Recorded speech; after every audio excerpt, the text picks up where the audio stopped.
Sky News Studios in Melbourne, live. The Bolt Report. Now, Andrew Bolt. Welcome to the show. Great to have your company.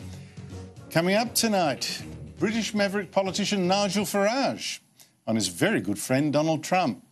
And more crazy identity politics. Hollywood star Scarlett Johansson now quits a film after activists attack her for not being transgender. But first, this hatred of Donald Trump. It's now mad. I mean, have the haters forgotten Donald Trump was actually democratically elected President of the United States? And media claims fed by outrageous FBI leaks that he just stole that election by colluding with Russia to steal emails from the Clinton campaign, they have so far proved to be fake news. Now, there's plenty not to like about the Trump style. He's crude, he's a boaster, and yes, sometimes a liar. He'd rather smash through than talk through. Sure. But to the left, he's really just the most dangerous challenge they've seen to their ideology, and that is the crucial point. And be absolutely clear about this and about all that hypocrisy you're now seeing, these hysterical claims that Trump is actually a budding dictator. Now, I don't believe these haters. You see, when a real dictator, Chinese President Xi Jinping, visited London 3 years ago, only 100 or so people protested. But when the elected Donald Trump visited Britain last week, tens of thousands of leftists protested as if he were the world's most evil man.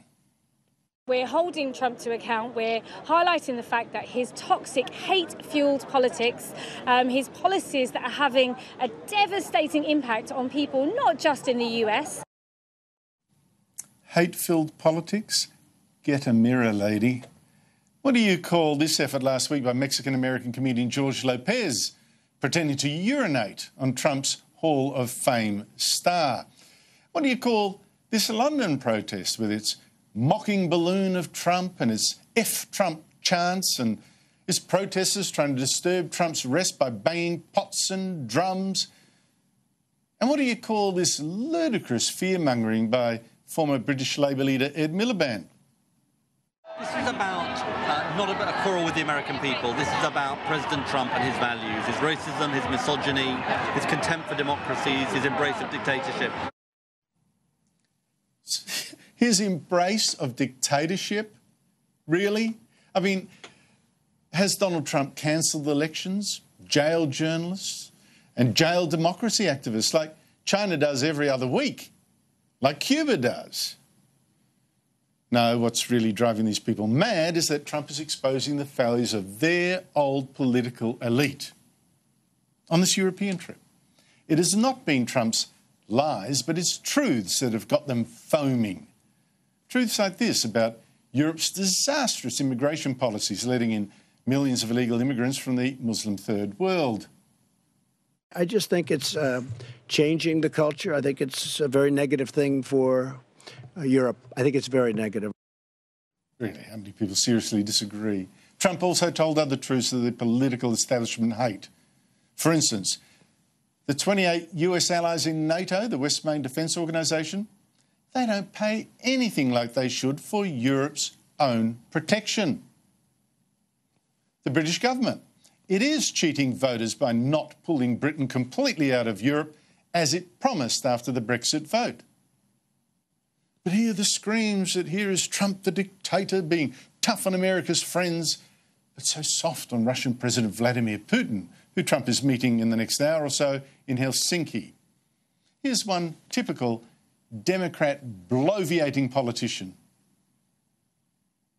President Trump will use every opportunity that comes his way to admonish our allies, alienate our closest friends, and degrade the post-World War II international order in the hopes of winning favor with the dictator from Moscow. I mean, spare us, please, this craziness. First of all, Putin is not a dictator. He's a thug, he's an authoritarian. All that's true. But he was elected and he does remain very popular in Russia. Nor has Trump weakened sanctions against Russia. But I'll give you an example. I'll give you an example of how our national broadcaster, the ABC, spreads this fake news that Trump hates democracies and loves dictators. Here is AM This Morning doctoring a Trump quote from overnight to make it seem that he's about to declare war on Europe. Mr Trump set off more alarm bells when he was asked who was the greatest foe for the US. Well, I think we have a lot of foes. I think the European Union is a foe, what they do to us in trade. Now, you wouldn't think of the European Union, but they're a foe. Wow, Europe, the main enemy. But wait. Listen now to what the ABC chopped out of the rest of Trump's answer. It's the context that makes clear he was actually making a reasonable and calm point. Now, you wouldn't think of the European Union, but they're a foe. Russia's a foe in certain respects. China's a foe economically, certainly. They're a foe. But that doesn't mean they're bad. It doesn't mean anything. It means that they're competitors. They're competitors. That's it. That's all he was saying. Let me say again to the Trump haters. Hypocrites.